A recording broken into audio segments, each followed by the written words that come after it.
আসসালামু আলাইকুম সুপ্রিয় দেশবাসী। ভারতের উগ্রবাদী জঙ্গি সহিংস ফ্যাসিস্ট, তাকে ফ্যাসিস্ট বলা যাবে না, নির্বাচিত প্রধানমন্ত্রী নরেন্দ্র মোদী সাহেব ঝাড়খণ্ডে গিয়ে বলেছেন বাংলাদেশি আর রোহিঙ্গারা তাদের দেশে গিয়ে নাকি অনেক সমস্যা বাঁধাচ্ছে।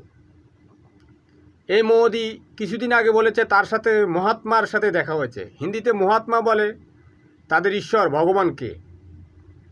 দেখুন, সে বাংলাদেশি আর রোহিঙ্গাদেরকে ঘৃণা করে।